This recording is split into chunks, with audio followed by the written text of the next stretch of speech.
Man arrested without cause. But when police learn his true identity, they're speechless. The early morning air in New Orleans' French Quarter was thick with humidity, the scent of fresh beignets and chicory coffee drifting through the streets. It was a quiet moment in the usually bustling district, the sun just beginning to rise over the wrought iron balconies and narrow cobblestone alleys. Malcolm Dupree, dressed in a tailored navy blue suit, adjusted his cufflinks as he stepped out of Café Beignet, his briefcase in one hand and a steaming cup of coffee in the other. Today was supposed to be a normal morning. He had a court appearance later that day, another case against the New Orleans Police Department, another family looking for justice. But before he could take 2 steps toward his car, he heard it. "Hey, you! Stop right there!" Malcolm's body tensed. He turned slowly, his sharp brown eyes meeting the gaze of Sergeant Beau Landry and Officer Ray Dufresne. 2 officers. One built like a linebacker, Landry. The other leaner, younger, but clearly following orders, Dufresne. Malcolm took a breath, keeping his voice calm and measured. "Can I help you, officers?"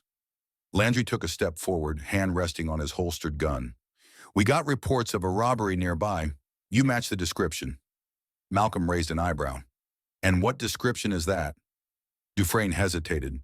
He knew something was off. Landry ignored the question. "Turn around. Hands where I can see them." Malcolm exhaled slowly. "I'm a lawyer. My office is 2 blocks from here. I'd be happy to cooperate if you can tell me exactly why." "I said hands up!" Landry's voice boomed, drawing the attention of a few passers-by. A woman across the street paused mid-step, eyes widening. A man nearby pulled out his phone, beginning to record. Malcolm knew how this went. He had defended men like himself too many times before. Landry's eyes burned with challenge. He wasn't looking for cooperation. He was looking for submission. Malcolm clenched his jaw. He had a choice. Comply and hope reason prevails. Refuse and risk escalation. Neither option was truly safe. He lifted his hands just slightly, voice still level. "I want to call my lawyer." Landry let out a mocking laugh. "Oh yeah. And who's your lawyer?" Malcolm's lips curled into a tight, knowing smile. "Me." For a split second, Dufresne flinched. He knew the name Malcolm Dupree, but Landry? He either didn't recognize it or he didn't care. The next thing Malcolm knew, he was being shoved against the hood of a patrol car. His coffee spilled onto the pavement, the cup rolling into the gutter. Cold metal cuffs snapped around his wrists. And as the cameras rolled, Malcolm knew one thing for certain. This wasn't just about a robbery. This was something else. The cold bite of steel against Malcolm's wrist didn't surprise him. But the fury in Sergeant Landry's grip, that was revealing. Malcolm kept his face neutral as Landry roughly spun him around, his hands still locked behind his back. The cop's face was set in a smirk, but his eyes, those eyes held something else. Fear, not of Malcolm, but of who Malcolm was. "You're making a mistake, Sergeant," Malcolm said evenly. Landry scoffed. "You think you're special?" He nodded toward Officer Dufresne. "Check his ID." Dufresne hesitated for a split second before reaching into Malcolm's inner jacket pocket, pulling out his wallet and bar association card. He froze. Malcolm saw it immediately, the shift in his posture, the moment of doubt. Dufresne recognized the name. Landry, still oblivious, snatched the ID and read aloud. "Malcolm Dupree, civil rights attorney." The silence that followed was almost deafening. Malcolm met Landry's gaze, steady, knowing. For the first time, Landry faltered. He knew. This wasn't just a random guy in a suit. This was the man who had sued the New Orleans PD 3 times in the last 5 years. And won. The crowd had grown. More phones were out. People were recording. Malcolm could feel the shift in the air. Officer Dufresne took a slow step back, uncertain. He turned toward Landry. "Sarge, maybe we should call this in." Landry's jaw clenched. For a brief moment, Malcolm saw it, the panic creeping in, the knowledge that this was about to spiral out of control. Then, he doubled down. "Number, he's resisting." Malcolm's breath caught. Landry grabbed his radio, pressing the button. "Dispatch, we have a resisting suspect. Need immediate transport." Malcolm's stomach tightened. This wasn't just about saving face anymore. Landry was committed to the lie. Malcolm turned his head slightly, locking eyes with a young woman filming nearby. "Keep recording," he told her, his voice steady. "Don't stop." Her grip tightened on her phone. She nodded. Then, a new voice entered the scene. "What the hell is going on here?" The voice was firm, female, and carried authority. Lieutenant Simone Boudreau stepped into the growing crowd, her dark brown uniform pristine, her expression unreadable. Her sharp gaze swept the scene. Malcolm in cuffs. Landry's rigid stance. Dufresne's uncertainty. Her lips pressed into a tight line. "Landry, tell me you didn't just arrest Malcolm Dupree?" For the first time, Landry looked unsure. Boudreau's gaze snapped to Malcolm. "Are you resisting, Mr. Dupree?" Malcolm smiled coolly. "Not at all, Lieutenant." Her jaw ticked. She turned back to Landry. "Get him in the car, now." Landry grinned. Malcolm didn't fight as they shoved him into the back seat of the cruiser. But as the doors slammed shut and the city blurred through the tinted windows, he knew one thing. This wasn't over. This was just the beginning. The inside of the New Orleans Police Department's central booking unit smelled like stale coffee, sweat, and bad decisions. Malcolm Dupree sat in a cold metal chair, his wrists still cuffed in front of him.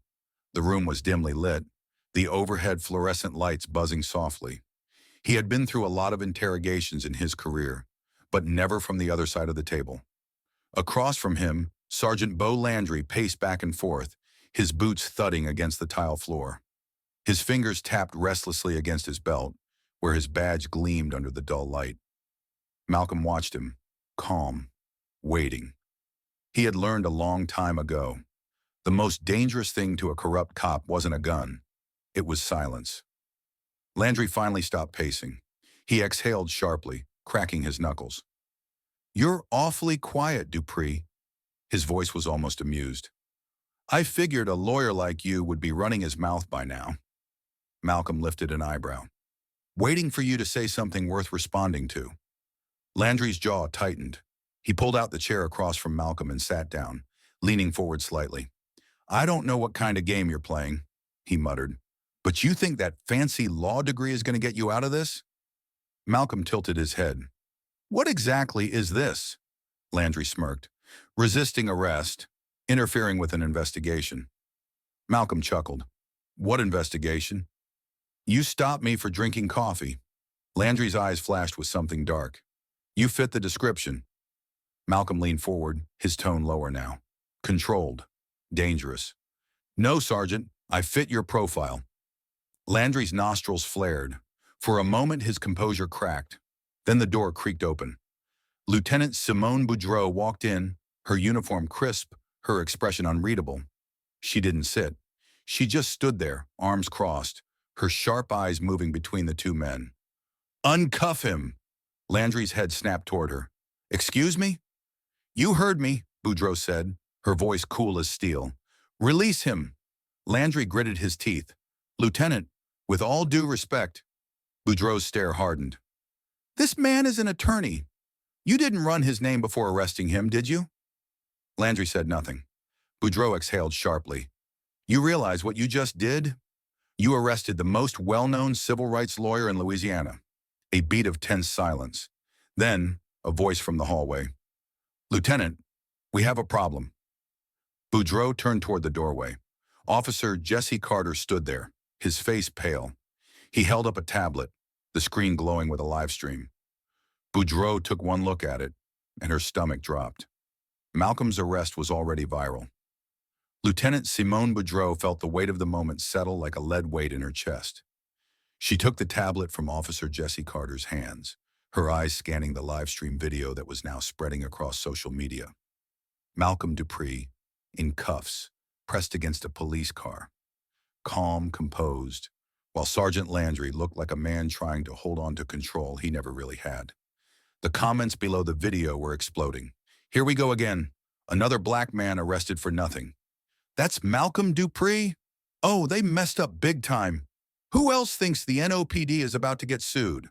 I'm outside the station right now. We want answers." Boudreau's jaw clenched. She turned back toward the interrogation room. Landry was still staring at her, his face tense with something between anger and panic. He knew. They were in deep. Boudreaux inhaled sharply, forcing control over her voice. Uncuff him! Now! Landry stood abruptly, his chair screeching against the tile floor. Lieutenant, you don't understand. No, Bo, you don't understand. She turned the tablet toward him, showing the video. This is already in the public eye. The longer we keep him in cuffs, the worse this gets. Landry's eyes darkened as he looked at the screen. It's just social media. It'll blow over. Boudreaux gritted her teeth. It's not just social media, Landry. It's a civil rights attorney being wrongfully arrested on camera. She didn't say the rest, but everyone in the room knew what she meant. Landry had fucked up, badly. Malcolm watched the exchange silently, his expression unreadable. Then finally, click. The cuffs fell away. Malcolm rubbed his wrists, flexing. His fingers. Appreciate that, Lieutenant. Boudreaux's stomach twisted. Don't thank me yet. She turned to Landry. We're releasing him. Landry laughed dryly. Like hell we are. Boudreaux stiffened. Bo. No. Landry stepped forward, his voice lowering. This guy has been trying to tear this department down for years, and now we just let him walk? Malcolm finally spoke up. I wasn't trying to tear down anything, Sergeant. His voice was calm, but the underlying power in it was unmistakable. I was trying to hold you accountable. Landry's jaw twitched. Malcolm stood straightening his suit. And now? His lips curled into a knowing smile. You made it real easy for me. A flicker of something like doubt flashed in Landry's eyes. Then, a loud commotion from outside. Boudreaux turned toward Carter. What now? Carter's face was grim. People are gathering outside, Lieutenant. Media's showing up too. Boudreaux exhaled sharply. The situation had just gone from bad to worse. Outside the New Orleans Police Department, the air buzzed with tension. A crowd had gathered. It started small. Just a few people watching the live stream, holding up their phones, whispering among themselves. But as the morning sun rose higher, so did the number of voices. Now there were over 100 people, and they weren't just watching anymore. They were demanding answers. Malcolm Dupree stood just inside the glass doors of the station, his sharp gaze scanning the growing crowd. Posters were being raised, signs hastily written in marker. Justice for Dupree! Hold them accountable! NOPD equals corruption. And the one that made his stomach tighten. How many more? Because this wasn't just about him. It never was. Behind him, Lieutenant Simone Boudreaux stood stiffly, arms crossed. She had called for crowd control, but she could already tell. This wasn't going to be a crowd that just disperses. She turned to Officer Jesse Carter, who had been watching quietly from the sidelines. What's the word from command? Carter hesitated. Chief LeBlanc is on his way. Boudreaux exhaled sharply. Shit. Malcolm glanced at her. Not a fan of your boss? She didn't answer right away. Because the truth was, she wasn't. Chief Ernest LeBlanc had been in charge of the NOPD for nearly a decade. He was old school, a relic from an era where community policing meant doing whatever it took to keep the status quo. And now, he was about to walk into a public relations nightmare. Before Boudreaux could respond, the first round of chants started outside. No justice, no peace. The sound hit like a drum beat, rolling through the streets, picking up steam. Jameson O'Neill, a well-known activist in the city, had taken his place at the front of the crowd. He held a megaphone, his voice booming over the chaos. They arrested a man for drinking coffee, O'Neill shouted. And why? Because he was black in the wrong neighborhood? Because a power-hungry cop thought he could get away with it? The crowd roared. Inside the station, Landry sneered, watching through the window. They're like cockroaches. Every time something happens, they crawl out. Malcolm's jaw tightened, but he didn't take the bait. Instead, he turned to Boudreaux. You know what happens next, right? Malcolm said, voice even. Boudreaux glanced at him. Yeah. Your department is about to make a choice. She knew he was right, and she wasn't sure they'd make the right one. The protest outside the station grew louder, voices rolling like thunder through the streets. Inside, Lieutenant Simone Boudreaux checked her watch. Chief LeBlanc was late. She didn't know if that was a good thing or a bad thing. Malcolm Dupree stood near the glass doors, watching the crowd with a quiet intensity. "This is only the beginning," he murmured. Boudreaux exhaled. "I know." Sergeant Landry, arms crossed over his chest, let out a bitter laugh. "You're not seriously worried about a bunch of angry protesters, are you?" Boudreaux ignored him. Officer Jesse Carter glanced between them, shifting uncomfortably. "They don't look like they're leaving anytime soon," Landry sneered. "Then we make them leave." Boudreaux's head snapped toward him. "Absolutely not," Landry scoffed. "What, you'd rather let them take over the damn precinct? That's how riots start, Lieutenant." Boudreaux's stomach twisted. This wasn't a riot. This was a response to injustice. But she knew how this department operated, and she knew what would happen if Chief LeBlanc walked in and saw this scene. As if on cue, the front door swung open. LeBlanc strode inside, flanked by two senior officers. His uniform was crisp, his silver hair neatly combed, but there was tension in the way he moved. The crowd outside roared. LeBlanc's expression barely flickered. He took one sweeping look at Malcolm, then at Boudreaux. "What the hell is going on here?" Boudreaux straightened her shoulders. "Protest. Public response to Mr. Dupre's arrest." LeBlanc turned his piercing gaze to Malcolm. "Mr. Dupre." He said his name like it was an inconvenience. Malcolm smiled faintly. "Chief," LeBlanc sighed. "You're free to go." Landry's head snapped toward him. "What?" LeBlanc didn't acknowledge him. "This situation is already out of control. We're not holding a man who was wrongly arrested." Malcolm tilted his head. "Just like that?" LeBlanc's lips pressed into a thin line. "I expect you'll be making a statement to de-escalate the situation outside." Malcolm chuckled. "Oh, Chief, that's not how this works." LeBlanc's jaw tightened. "Mr. Dupre," Malcolm held up a hand, "I'll be making a statement, but not to calm anyone down." He smiled, but there was no warmth behind it. "I'll be making a statement to hold you accountable." Silence. Landry looked like he wanted to punch something. Boudreaux said nothing, but Malcolm saw it. The small shift in her expression. The part of her that knew he was right. He adjusted his cufflinks and turned toward the doors. As he stepped outside, the crowd erupted. This wasn't over. This was just beginning. The air outside the New Orleans Police Department was thick with heat and tension. Malcolm Dupre stepped onto the top steps of the station, the roar of the crowd washing over him like a tidal wave. He took a slow breath, letting it settle. The cameras were on him now. Every phone, every live stream, every reporter. He didn't need to yell. He just needed to speak the truth. He raised a hand, and the crowd quieted. "They arrested me today for drinking coffee." A murmur rippled through the protesters, frustration simmering beneath their voices. "I was told I fit the description of a suspect." He let the words hang in the air. "What was that description?" "Black man, suit, existing in the wrong place at the wrong time." Angry voices echoed from the crowd. Malcolm continued, his voice steady but unyielding. "This is bigger than me. This happens every day. To people without cameras. To people who don't have law degrees. To people who don't get to walk out of these doors with their freedom intact." The crowd roared in agreement. Inside the station, Lieutenant Simone Boudreaux watched from behind the glass.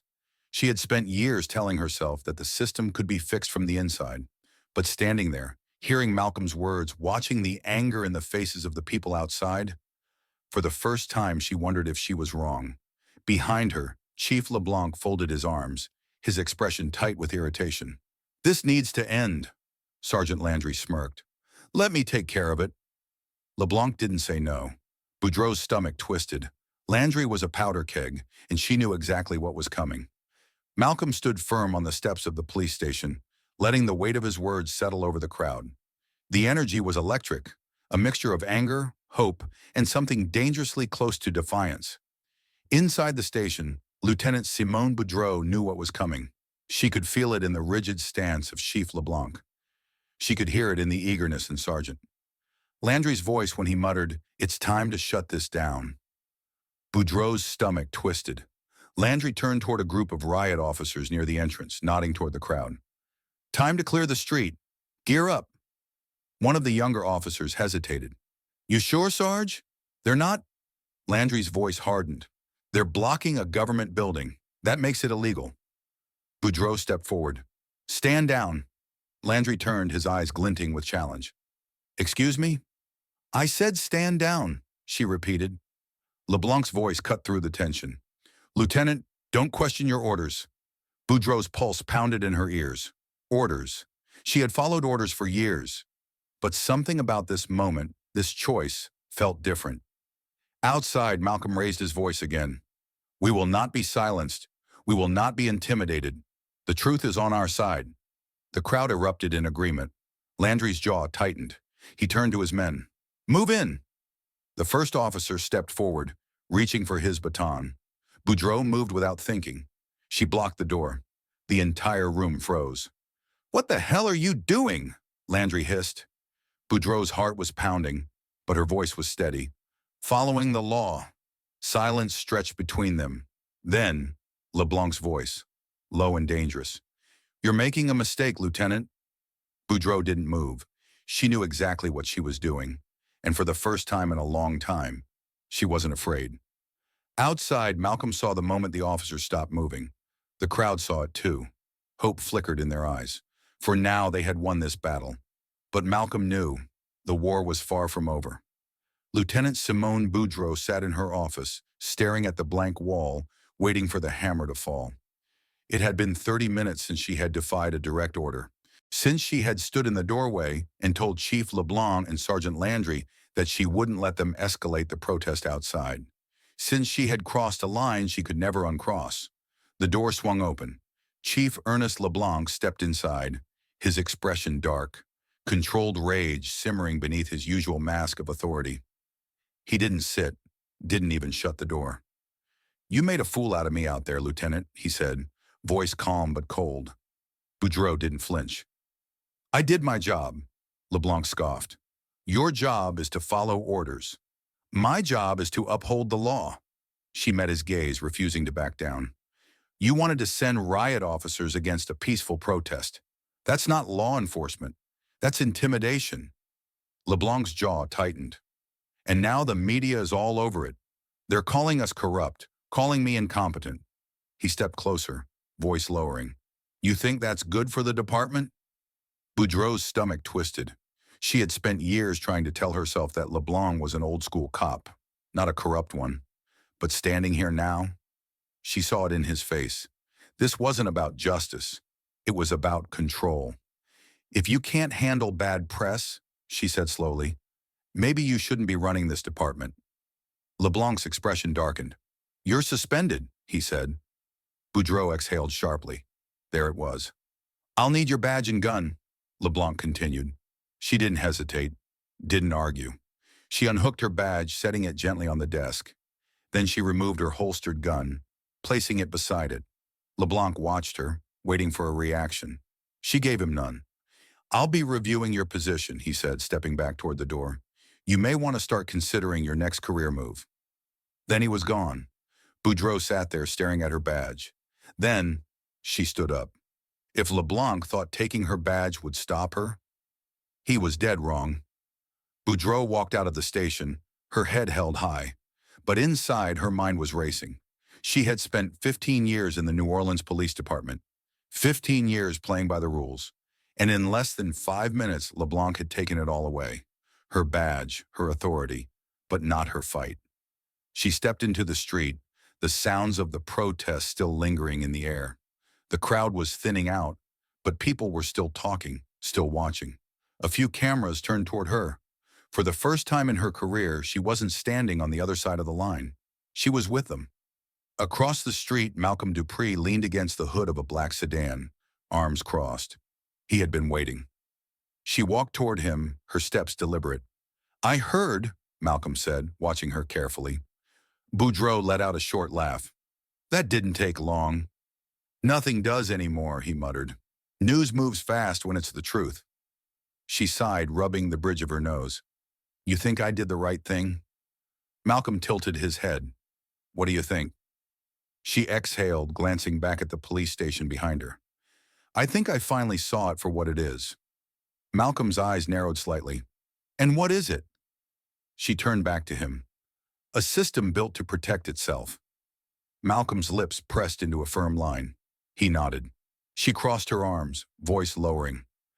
I want to know everything you know about Landry, about LeBlanc, about what's really going on in this department. Malcolm studied her.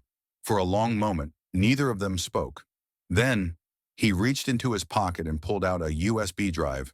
He held it out to her. This is a start. Boudreaux took it, feeling the weight of it in her palm. She wasn't a cop anymore, but she still had a job to do. Meanwhile, Landry's next move. Inside the station, Landry paced the hallway, his fingers clenched into fists. Boudreaux was out, and Dupree was still walking free. He needed to fix this. Fast. As he turned a corner, he spotted Officer Ray Dufresne, the younger cop who had arrested Dupree with him. Dufresne had been quiet since the arrest. Too quiet. Landry smirked, stepping in front of him. "You got a minute, kid?" Dufresne hesitated. "What for?" Landry's voice lowered. "I need to know I can trust you." Dufresne swallowed hard. Something told him that whatever Landry was about to say, he wasn't going to like it. The night air in New Orleans was thick with humidity as Boudreaux sat across from Malcolm Dupree in a dimly lit cafe on the edge of the French Quarter. The police station felt like a lifetime ago. The badge was gone, the uniform no longer hers. But the fight? That was just beginning. Malcolm slid the USB drive across the table. "Everything I've gathered on the NOPD over the last 2 years," he said. "It's a mess. But if you know what to look for, you'll see the pattern." Boudreaux picked it up, feeling the weight of it in her palm. "You think it's enough?" she asked. Malcolm let out a low breath. "It's enough to blow the department wide open." Boudreaux's jaw tightened. She had always known there were bad cops, but she had told herself they were the exception, not the rule. Now, she wasn't so sure. She pulled out her laptop, inserted the drive, and clicked the first file. The screen flickered. Rows of reports, internal emails, classified records. Malcolm pointed to one. "Start there." Boudreaux scanned the document. Her stomach turned. It was a list of names. Cops who had been flagged for excessive force, falsified reports, even missing case files. And at the top, Sergeant Beau Landry. Her fingers clenched around the edge of the table. She clicked another file, internal communications. A memo from Chief LeBlanc, buried deep in the records. Boudreaux's breath hitched. Her eyes flicked to Malcolm's. "This says LeBlanc covered up an officer-involved shooting." Malcolm nodded. "Not just one." Boudreaux scrolled. Her pulse pounded in her ears. The cases were all connected. Reports altered. Witnesses intimidated. Evidence mysteriously lost. And Landry? He had been LeBlanc's enforcer. Boudreaux leaned back, pressing a hand to her forehead. "I knew he was a bastard," she muttered. "But this?" Malcolm watched her carefully. "You still think this department can be saved?" Boudreaux didn't answer, because for the first time she wasn't sure. Meanwhile, Landry's plan moves forward.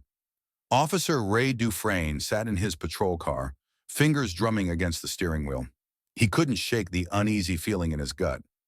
Ever since Malcolm Dupree's arrest, the department had felt different. And now, Sergeant Landry had pulled him aside, given him a simple instruction. "Keep your eyes on Boudreaux. She's working with Dupree now." Dufresne swallowed hard. This was getting dangerous, and he wasn't sure he was on the right side. Boudreaux stared at the laptop screen, her fingers hovering over the trackpad. The more she read, the worse it got. It wasn't just Landry and LeBlanc. This went deeper. She clicked on another file, an email chain between LeBlanc and a high-ranking city official. Her eyes widened. Malcolm saw the shift in her expression. "What is it?" She turned the laptop toward him. The email was brief, but the implications were massive. From Chief Ernest LeBlanc to redacted subject. Media control. "We need this contained. The Dupree situation cannot escalate. Use whatever leverage we have. Make the problem disappear." Malcolm exhaled slowly. "They're not just protecting Landry," he murmured. "They're protecting themselves." Boudreaux rubbed her temple. "If this gets out," she started, but Malcolm cut her off. "It's going to get out," he said firmly. "The question is, will we be alive to see it?" Boudreaux met his gaze. She wasn't scared, but she was angry. and she was done playing defense. "We need to move now," she said, "before they come for us." Malcolm nodded. "What do you have in mind?" Boudreaux closed the laptop, standing. "We take this public. Tonight." Meanwhile, Landry's growing paranoia, Sergeant Beau Landry paced his office, his grip tight around his phone. He had just received a call from LeBlanc, and it hadn't been good. LeBlanc was furious. The media wasn't backing off. The protest had gotten national attention. And now, Boudreaux was working with Malcolm Dupree. Landry gritted his teeth. "She's making a mistake," he muttered. Across from him, Officer Ray Dufresne shifted uncomfortably. Landry's eyes snapped to him. "You're still with us, aren't you, kid?" Dufresne hesitated. Landry leaned forward. "Or are you thinking about switching sides?" Dufresne's stomach twisted, because in that moment, he realized something. He was already on the wrong side. The rain pelted the windshield as Malcolm Dupree and Simone Boudreaux drove through the dimly lit streets of New Orleans. The city felt different tonight, like it knew something was coming. Boudreaux's grip tightened on the steering wheel, her eyes darting to the rearview mirror every few seconds. Malcolm noticed. "They're watching us," he said quietly. Boudreaux didn't deny it. Probably. She took a sharp turn down a side street, keeping an eye on the black sedan that had been tailing them for the last 10 minutes. Malcolm checked his phone. "We're still on schedule," he said. "Jameson is waiting at the station." Jameson O'Neill, the local activist leader, had agreed to meet them at a local news station. They weren't going to leak the information online. They were going to broadcast it live. Boudreaux exhaled. "If we do this, there's no walking it back." Malcolm met her gaze. "Good." She nodded. "Hold on." She pressed down on the gas. The car lurched forward, cutting through the rain-slicked streets as the sedan behind them tried to keep up. "Think we lost them?" Malcolm asked. Boudreaux's jaw clenched. "Not for long."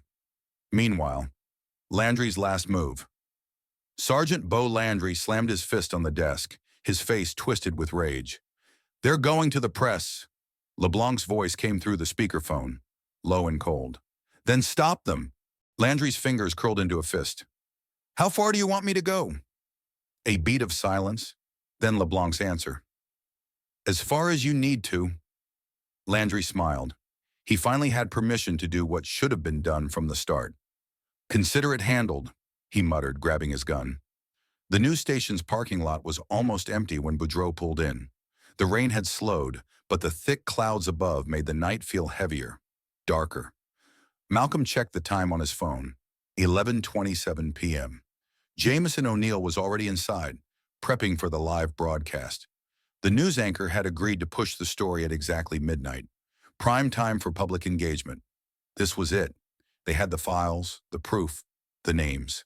After tonight, the NOPD would never be the same.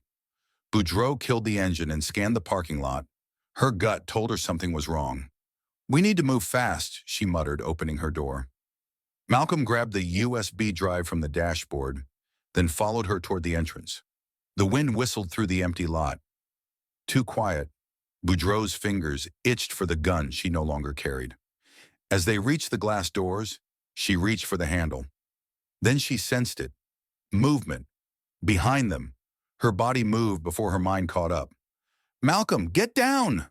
The first gunshot shattered the night. Glass exploded as bullets ripped through the doors, missing Malcolm by inches as he dove for cover. Boudreaux spun, eyes locking onto a dark figure near the edge of the lot.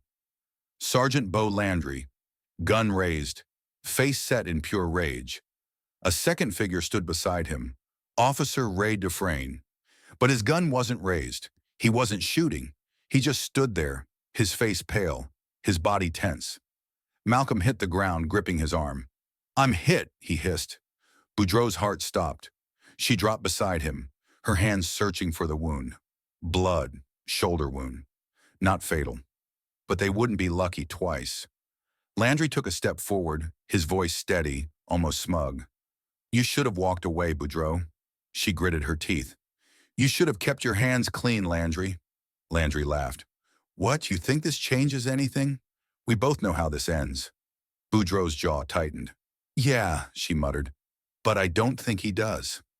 She tilted her head toward Dufresne. The young officer stiffened. His hand hovered near his holster. Landry scoffed. What? You having second thoughts, kid? Dufresne's throat bobbed. This isn't right. Landry's expression darkened. It's not about right or wrong anymore, son. It's about survival. Dufresne swallowed hard. His hand trembled near his gun. Then, he made his choice. The sound of a gun cocking echoed through the parking lot. But it wasn't Landry's. It was Dufresne's. And his gun was aimed right at his own sergeant. The rain had stopped, but the air was thick with tension.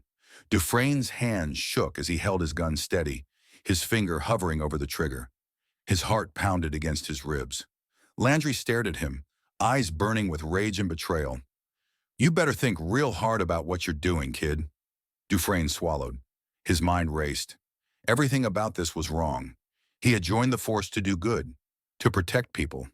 But tonight he had followed a man into the dark, and now he had to choose which side he was really on. Boudreaux's voice cut through the silence. This is your moment, Dufresne. You pull that trigger and you're one of them, or you help us end this. Landry scoffed. End what? He gestured around. You think this changes anything? Dupree still bleeds. The department still covers their asses. And you're a nobody. You'll be buried before the night's over. Dufresne gritted his teeth. He knew what would happen if he went against Landry. He'd lose everything. His badge, his career, maybe his life. But if he didn't, then he was just as bad as the man standing in front of him. His gun didn't waver. I'm done, Sarge. His voice was quiet but firm. Landry laughed bitterly. You think they'll protect you? You think you'll be some kind of hero? Dufresne didn't answer. He made his decision. With one sharp motion, he threw his gun to the pavement. It clattered against the asphalt. I'm out, he said. Landry's expression darkened. Then you're dead to me. His hand moved toward his gun. Boudreaux saw it first. Get down! A shot rang out. Malcolm hit the ground, groaning in pain. Boudreaux's pulse pounded. Landry was still standing. Gun raised, face twisted in fury. Dufresne stood frozen, horror in his eyes. Landry smirked. See? No room for heroes, kid. Boudreaux lunged. Before Landry could react, she slammed into him, knocking the gun from his grip. They hit the pavement hard. She scrambled, reaching for his gun. But he was faster. He grabbed her wrist, twisting sharply. Pain shot through her arm. Malcolm, still on the ground, gritted his teeth. He forced himself up. This was his fight, too. The fight hit the pavement hard. Boudreaux gritted her teeth, her wrist burning from Landry's grip. He was strong, furious, desperate. She could feel it in the way he tried to overpower her, like a man who knew this was his last stand. Malcolm staggered to his feet, his shoulders screaming in pain. Blood ran down his arm, but he didn't stop moving. Not now. Not when they were so close. Landry's hand shot toward the gun on the ground. Boudreaux saw it too late. Landry's fingers curled around the handle. Malcolm didn't think. He just reacted. He kicked the gun away. It skidded across the parking lot, landing near Dufresne's feet. Everything froze. Dufresne looked down at the gun, then up at Landry. His breath came shaky, uneven. Landry sneered. Pick it up, kid, he muttered. Do what you should have done 5 minutes ago. Dufresne's hands shook. This was it, the moment that would define him forever. He looked at Boudreaux, at Malcolm, then at Landry, and he made his choice. Slowly, Dufresne knelt. He picked up the gun and turned it on Landry. Landry froze. His smirk vanished. Ray, he said, his voice low, careful. Think about this. Dufresne's eyes burned. I have been. A long silence stretched between them. Landry tensed. Boudreaux knew that look. He was about to make a move. She didn't give him the chance. With a sharp motion, she slammed her elbow into his gut, knocking the air from his lungs. Landry staggered. Dufresne moved. He threw the gun away. And then, he punched Landry across the jaw. Landry hit the ground like dead weight. For the first time in his life, Beau Landry had lost. The silence that followed felt deafening. Boudreaux exhaled sharply, her pulse still racing. Malcolm pressed a hand to his wound, breathing heavily. Dufresne just stood there, staring down at Landry. His voice was quiet. shaking. I should have done that years ago. Boudreaux nodded. Yeah. She turned toward Malcolm. Let's finish this. And together they walked toward the news station. The news station lobby was quiet when Malcolm and Boudreaux stepped inside, their footsteps echoing against the polished tile floor. Jameson O'Neill was already waiting, pacing near the reception desk, his phone pressed to his ear. The moment he saw them, he hung up. You made it, he said, but his eyes immediately flicked to Malcolm's shoulder. You're bleeding. I'll live, Malcolm muttered. Boudreaux wasn't as patient. She turned to the station manager, a woman in her mid-40s with tense shoulders and tired eyes. Are we on schedule? She nodded. We go live in 10 minutes.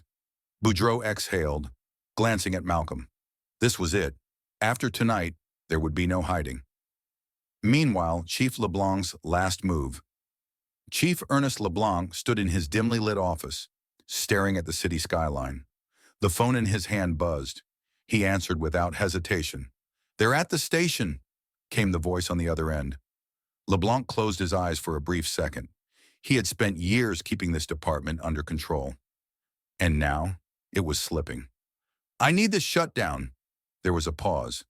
Then the voice replied, How far do you want to take this? LeBlanc's jaw tightened. Far enough. Back at the news station inside the broadcast room, the lights dimmed as the countdown began. 5 minutes. Boudreaux and Malcolm sat in front of the camera, the weight of what they were about to do pressing down on them. Jameson adjusted his tie, clearing his throat. You ready for this? He asked. Malcolm glanced at Boudreaux. She gave a single nod. No turning back now, Malcolm murmured. The producer raised a hand. Going live in 3, 2, 1. The screen flashed on. Malcolm leaned forward, his voice steady and clear. My name is Malcolm Dupree, and tonight I'm here to expose the truth about the New Orleans Police Department. The truth was about to come out, and nothing could stop it. Or so they thought, because outside in the shadows of the parking lot, a car pulled up, and a man stepped out, gun in hand. Malcolm's voice carried through the studio, steady and deliberate. The corruption inside the NOPD isn't a secret, he said, looking directly into the camera. But tonight, we're making sure it can't be ignored. Behind the glass, the newsroom staff was frozen, their eyes locked on the live broadcast.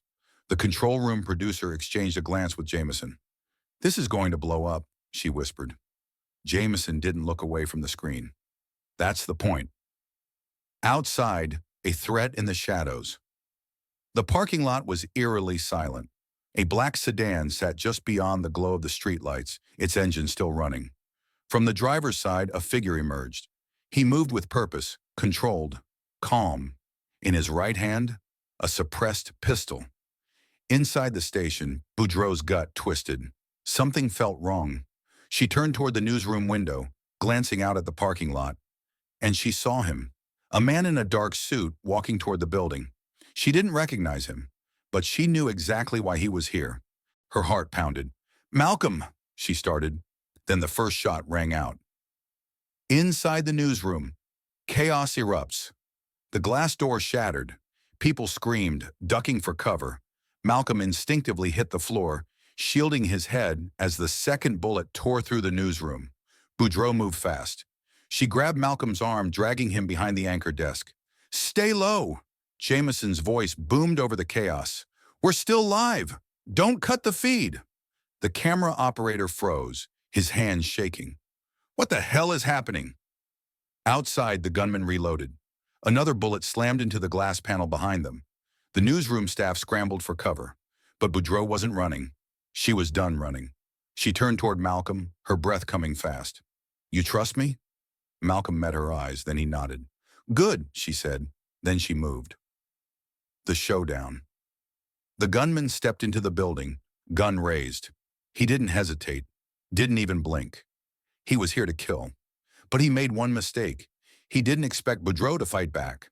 She lunged, grabbing a metal chair and swinging it hard. It slammed into his arm, sending the gun clattering to the floor. The man stumbled, cursing.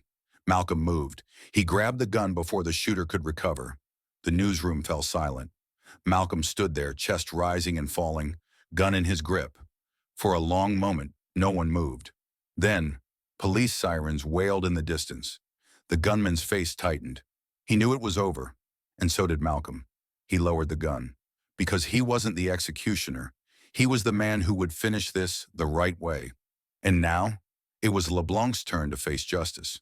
The police sirens grew louder, flashing red and blue lights cutting through the rain-soaked streets of New Orleans. Inside the newsroom, the tension hung thick in the air as Malcolm Dupree and Simone Boudreau stood over the disarmed gunman. The newsroom staff was still frozen in shock. Cameras were still rolling. This was live. The world had just witnessed an attempted assassination on air. Jamison O'Neill was the first to move, his voice steady but urgent. "Stay back, everyone. Let them handle this." Boudreau's breath was short, sharp. She forced herself to stay calm, focused. The gunman sat on his knees, hands raised slightly, his expression unreadable. He knew he was caught, but there was no fear in his eyes. That bothered her. Malcolm gripped the gun tightly, his heart pounding. He could feel the weight of the moment, the sheer gravity of how close this had come. He had looked death in the face tonight, and he had survived. The front doors burst open. A wave of uniformed officers flooded in, weapons drawn. "Hands in the air," one of them barked. Malcolm immediately placed the gun on the floor, stepping back. Boudreau raised her hand slowly, nodding toward the suspect. "That's your shooter." The officers moved in, securing the gunman in handcuffs. Malcolm watched as they hauled him to his feet, still silent, still unreadable. But then, he smiled. Not at the cops, not at Boudreau, at Malcolm. And then, in a low, calm voice, he said, "You think this is over?" A chill ran down Malcolm's spine. He glanced at Boudreau. She had heard it too, and something told them both. This was far from over. Meanwhile, Chief LeBlanc's world crumbles. Chief Ernest LeBlanc's office was in chaos. Phones rang off the hook. His inbox was flooded. The newsroom shooting was national news. He watched the footage on his screen. Malcolm Dupree ducking gunfire, Boudreau fighting off the attacker, police swarming the scene. And in the middle of it, his department, his corruption, his mistakes. The truth was out. And now, they were coming for him. LeBlanc slammed his fist on the desk, turning to his assistant. "Get me Landry, now." The assistant hesitated. "Sir, Landry's been arrested." LeBlanc's breath caught, and for the first time, real fear crept into his expression. He had spent years controlling the game, but now he was losing. Chief Ernest LeBlanc paced his office, his fingers tapping against his desk. His mind was racing. Landry was gone. The attempted hit on Malcolm Dupree had failed. On live television. The department was on fire. Phone calls from city officials, federal agencies, and reporters were coming in by the second. Questions, demands, subpoenas. For the first time in his long career, LeBlanc realized something. He was out of time. The door swung open. Two men in dark suits stepped inside. Federal agents. The taller one flashed a DOJ badge. "Chief LeBlanc, we need to talk." LeBlanc's fingers curled into a fist. This was it, the beginning of the end. Meanwhile, the last play. At the news station, Malcolm Dupree sat on a makeshift hospital chair, his shirt still stained with blood. A paramedic was wrapping his shoulder. Boudreau sat across from him, arms crossed, deep in thought. "They're not done yet," she muttered. Malcolm sighed. "I know. The man who had tried to kill him, a hired assassin, was already in custody. But that didn't mean LeBlanc was out of moves." Boudreau tapped her fingers on the armrest. "We need to move first." Malcolm raised an eyebrow. "Move how?" Boudreau exhaled. "We take this to court immediately." Jamison O'Neill stepped into the room, phone in hand. "Just got confirmation. The FBI is opening an official investigation into the NOPD." Malcolm exhaled sharply. It had started. The system was finally turning on itself. Boudreau stood up, rolling her shoulders. "Then let's finish what we started." Malcolm nodded. Tomorrow they would file the lawsuit. Tomorrow they would walk into that courtroom. And tomorrow, the whole city would watch. The morning sky over New Orleans was gray, heavy with the weight of an incoming storm. But inside the Orleans Parish Courthouse, the real storm had already begun. Reporters lined the marble hallways, cameras flashing as Malcolm Dupree and Simone Boudreau walked side by side toward the courtroom. Jameson O'Neill was already inside, setting up media coverage. The entire country was watching now. This wasn't just about one corrupt cop. This was about the system. Boudreau glanced at Malcolm. "You ready for this?" she asked. Malcolm adjusted his suit cuff, his wounded shoulder still stiff from the night before. "I was born ready." They stepped into the courtroom. At the front, Chief Ernest LeBlanc sat stiffly at the defense table, flanked by his attorneys. He looked like a man who still believed he could win. Malcolm took his seat, setting his legal pad on the table in front of him. This was it, the trial that would change everything. Meanwhile, LeBlanc's last play. In the hallway outside, a man in a dark suit leaned against the wall, his phone pressed to his ear. They just walked in. On the other end, a voice hissed through the line. "It's not over, not yet." The man's fingers tightened around his phone. There was still one more move left to play. Inside the courtroom, the opening salvo. The judge entered, and the bailiff called the room to order. Malcolm stood first. He turned toward the jury, his voice steady. "This case isn't about a single bad cop. It's about a system that allowed corruption to thrive for years." He gestured toward LeBlanc. "This man didn't just turn a blind eye. He protected criminals in uniform. He silenced victims. He let injustice run unchecked in our streets." The courtroom was silent. Malcolm met the jury's gaze. "Today we change that." Then he took his seat. The defense attorney stood. He buttoned his jacket, smoothing his expression into calm confidence. "Ladies and gentlemen, my client is an honorable man." Malcolm's jaw tightened. "Here we go." The New Orleans Police Department has served this city with integrity, despite the challenges of modern policing. Chief LeBlanc is not a criminal. He is a leader. Malcolm saw LeBlanc sit up straighter, like he actually believed it. The defense attorney continued, voice dripping with polished deception. "This case is built on emotion, not facts." Malcolm clenched his fist beneath the table. He knew what they were doing. They weren't just defending LeBlanc. They were trying to discredit the truth. And he wasn't about to let that happen. Malcolm kept his expression calm, but inside his blood boiled. LeBlanc's attorney was playing the game well, twisting facts, painting the disgraced police chief as a victim of political warfare. It was a dangerous narrative, one Malcolm had seen win before, but not today. The defense attorney paced in front of the jury, his voice smooth. "My client has served this city for over 3 decades, he said. "And now, because of a personal vendetta, you're being asked to throw his life's work away?" He paused, letting the words sink in. Malcolm saw some jurors shift in their seats. That was the danger here. The defense wasn't arguing that LeBlanc was innocent. They were arguing that he deserved to get away with it. The attorney turned to the judge. "The prosecution's case is built on hearsay, on speculation. But we have something much stronger. A character witness." Malcolm's stomach dropped. A door opened in the back of the courtroom, and a man in uniform walked in. Officer Ray Dufresne. Malcolm's jaw tightened. So did Boudreau's. Dufresne took the stand, his face blank, unreadable. The defense attorney smiled, like he had already won. "Officer Dufresne," he said, his tone warm, almost friendly. "You worked under Chief LeBlanc for several years, correct?" "Yes." "Would you say he was a fair leader?" Dufresne hesitated. Malcolm held his breath. Then, Dufresne exhaled. He wasn't. The courtroom rippled with whispers. The defense attorney's smile froze. Dufresne straightened in his seat, looking directly at the jury. "I followed orders from a man I thought was untouchable," he said.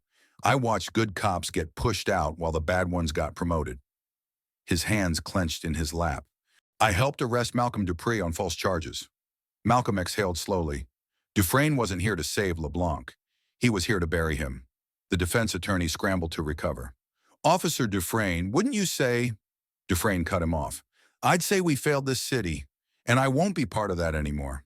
Boudreau glanced at Malcolm. For the first time in this entire fight, she saw it. A real chance. The judge banged his gavel. "Order in the court." But Malcolm knew.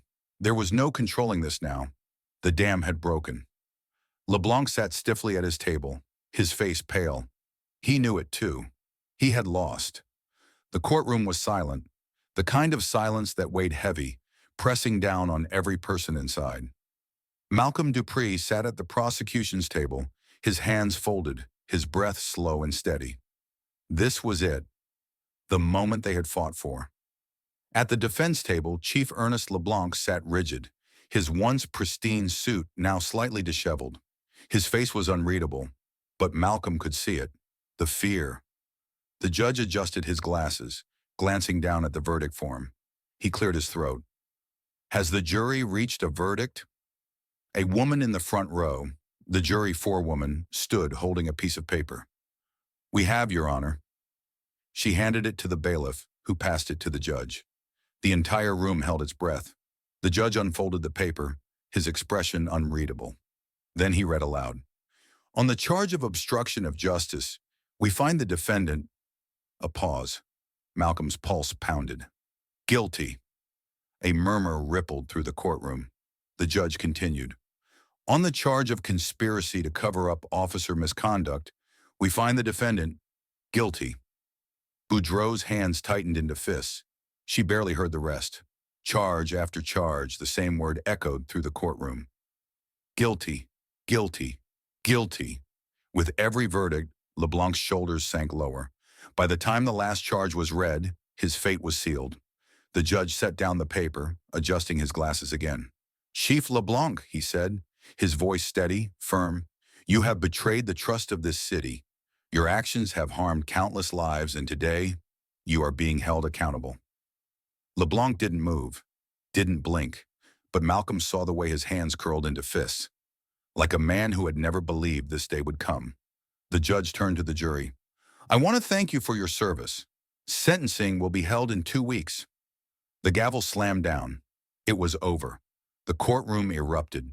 Reporters scrambled for their phones, for their cameras. The crowd burst into whispers, shouts, disbelief.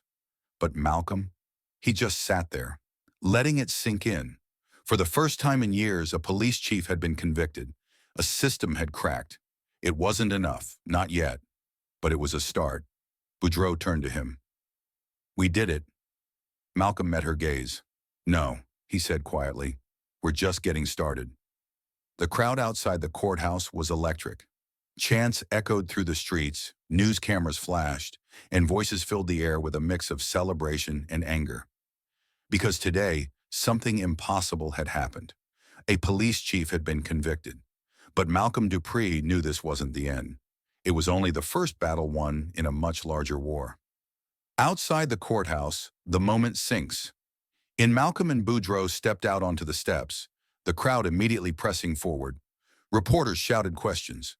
Mr. Dupree, what does this verdict mean for the city? Lieutenant Boudreaux, do you regret standing against the department? What happens next? Malcolm raised a hand. The crowd quieted. This is a victory, but it is not justice.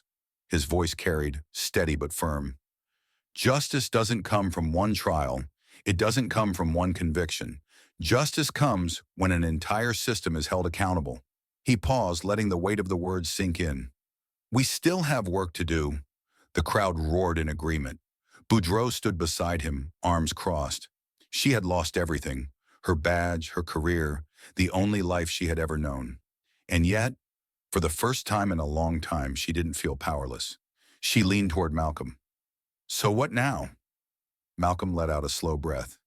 Now? He glanced at the courthouse behind them. We build something better. She arched an eyebrow. You thinking about running for office? Malcolm chuckled. God, no. But the truth was, he didn't know what came next, only that he wasn't done fighting. Meanwhile, the system fights back. A few blocks away in a dimly lit office, a man in a gray suit sat behind a desk, watching the live broadcast. His expression was unreadable. The verdict was a blow, but it wasn't the end. Because LeBlanc, he was just one man, and men could be replaced. The system wasn't just about one corrupt cop. It was bigger than that. And Malcolm Dupree, he had just made himself a target. The man reached for his phone, dialing a number. It rang once, twice. Then a voice answered, "It's time to regroup." The fight wasn't over. Not even close.